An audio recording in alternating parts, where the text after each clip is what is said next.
भूगोल कक्षा 6 पाठ 5। आज हम पढ़ेंगे मानचित्र। मानचित्र काफी पर लिखिए। मानचित्र। मानचित्र का मतलब जान लीजिए। मानचित्र क्या होता है? मानचित्र जैसे जो धरती है, जो पृथ्वी है, उसके किसी एक क्षेत्र का सेम अनुपात में किसी चपटे स्थान पर एक कागज पर उतारना मानचित्र कहलाता है। क्या कहता है? मानचित्र है धरती के किसी एक भाग को समानुपात में कागज पर उतारना मानचित्र कहलाता है। किसी धरती के किसी एक भाग को, जैसे हम ग्लोब बनाते हैं, ग्लोब भी धरती का प्रतिरूप है, उसको जब हम कागज पर उतारते हैं तो वो मानचित्र बोला जाता है। मानचित्र के प्रकार भी कई ना, जैसे यहाँ जो मुख्य प्रकार है आपको बता रहा हूँ।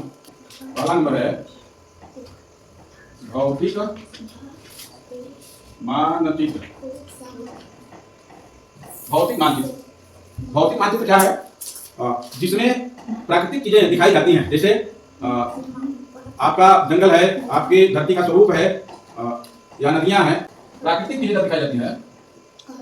प्राकृतिक वो उसे हम भौतिक मानचित्र कहते हैं, ठीक है ना। दूसरा है 2 नंबर जो है भौतिक मानचित्र के बाद आता है राजनैतिक। राजनैतिक मानचित्र। राजनैतिक मानचित्र क्या है? जिस मानचित्र में हम देश, राज्य या जो भी महाद्वीप या अंतरराष्ट्रीय रेखा या जो भी कुछ दिखाते हैं, जिसमें ये समझ आता है कि ये बॉर्डर है, यहाँ से ये देश, यहाँ से ये राज्य, यहाँ से ये गांव, तो वो राजनीतिक मानचित्र होता है ना। इसमें सीमांकन जो है कंफर्म रहता है, वो राजनीतिक मानचित्र कहलाता है। तीसरा मानचित्र, तीसरे प्रकार का जो मानचित्र है उसको भी आप लोग जान लीजिए। तीसरे प्रकार का मानचित्र थीमेटिक मानचित्र होता है।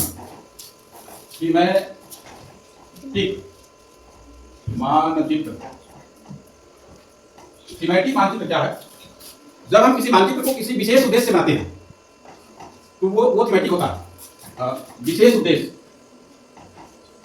ये विशेष प्रकार का मानचित्र होता है, जिसे हम इंगित करते हैं कि ये पर्टिकुलर जो है, जैसे मान लीजिए कि सड़क का मानचित्र, वर्षा का मानचित्र, वन मानचित्र, आज उद्योगों का मानचित्र, विभिन्न जो पर्टिकुलर दिखाते हैं, और वो जो है थीमेटिक होता है। और मानचित्र का एक प्रकार और है, मानचित्र का चौथा प्रकार जो है वो है भू राजस्व मानचित्र। भू राजस्व मानचित्र नक्शा। भू राजस्व मानचित्र क्या है? आप तो देखते होंगे जमीन वगैरह जो लेखपाल नापते हैं, वो जो है भू राजस्व मानचित्र कहलाता है। वो आपके घर का, आपके खेतों का, आपके गांव का सीमांकन उसमें दिखाया जाता है।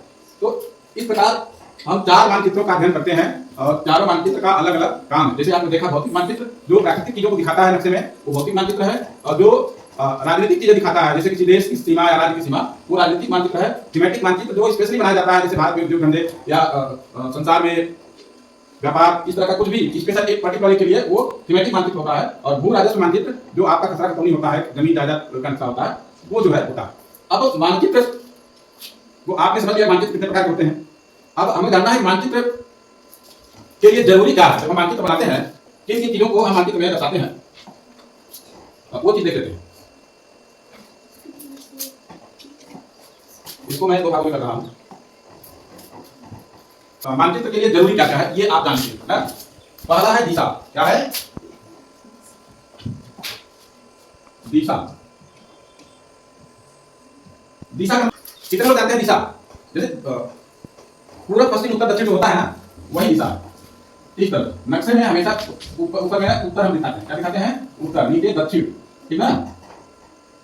इधर पूर्व, इधर पश्चिम, ये 4 दिशाएं हम इंगित कर लेते हैं। जैसे आप देखते होंगे दिशा निर्धारण के लिए, ये तो मानक है। मान लीजिए आप सुबह सुबह उठते हैं तो आपको पता लगता है कि सूरज पूरब से निकलता है ना, तो आप जान जाते हैं पूरब इधर, जिधर सूरज निकल रहा, पीछे क्या हो जाएगा? पश्चिम हो जाएगा ना, और दाहिने दक्षिण हो जाएगा, बाएं उत्तर हो जाएगा। ये कॉमन चीजें हैं जो हम अनुमान लगा लेते हैं कि ये दिशाएं हैं।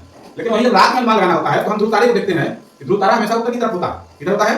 उत्तर की तरफ। तो रात में हम ध्रुव तारे से दिशा का ज्ञान कर लेते हैं और दिन में सूरज से। ये आसान तरीके हैं, और भी कई तरीके हैं, लेकिन ये आसान तरीके हैं। मानचित्र में ये सबसे जरूरी है कि दिशा का ज्ञान होना, कौन किस दिशा में कौन सा चीज है, ठीक है ना। दूसरा जो है, ये पहला है, दूसरा जो है दूरी। दूरी जब हम मानचित्र बनाते हैं तो दूरी भी मायने रखती है, और दूरी के लिए हम स्केल का उपयोग करते हैं। क्या उपयोग करते हैं? स्केल। स्केल क्या है? पैमाना। क्या बोलते हैं इसको? पैमाना। पैमाना। जैसे नक्शे में लिखा जाता है 1:10, ये मान लो पैमाना है। इसका मतलब नक्शे पर 1 किलोमीटर बराबर वास्तव में 10 किलोमीटर। धरती पर 10 किलोमीटर जो नक्शा बनाएंगे, क्योंकि कागज छोटा होता है तो छोटा करेंगे, तो पैमाने के द्वारा हम उसे छोटा करते हैं, और छोटा करके उसके तीसरा है प्रतीक। प्रतीक चिन्ह। किसी भी नक्शे को बनाते हैं तो प्रतीक चिन्ह होता है, तभी हम पहचानते हैं कि ये चीज यहाँ पर है। जैसे अगर कहीं पर ये चीज है तो आप समझ जाओगे वहां पेड़ है ना, कहीं पर ये चीज बना है तो आप समझ जाओगे, क्या समझोगे? वहां पर मंदिर है ना। कहीं पर ऐसे है आप समझ जाओगे वहां पे सड़क है, और सड़क पर अगर ऐसे है आप समझ जाओगे वहां पुल बना है। तो ये प्रतीक, इन प्रतीकों के माध्यम से हम नक्शे को बनाते हैं ना। ये 3 चीजें हमें जरूरी है नक्शा बनाने के लिए। आजकल जो है ये और बता दें, दिशा का ज्ञान करने के लिए यंत्र भी आ गया। क्या आ गया है? यंत्र। उसको बोलते हैं दिशा सूचक यंत्र। क्या बोलते हैं? दिशा सूचक यंत्र। तो उसके माध्यम से भी हम दिशा का ज्ञान आसानी से कर लेते हैं, ठीक है ना। अब जो है हमें नक्शा मान लो बनाना है। सपोज करिए कि हमें नक्शा बनाना है, किसका नक्शा बनाना है? जैसे हमें पहाड़ी का नक्शा बनाना है, तो ये रोड है, ये सीधा सीधा रोड है, देख रहे हैं ना। ये रोड है पहाड़ी की, यहां पर आपका स्कूल है, यहां पर आपका स्कूल है।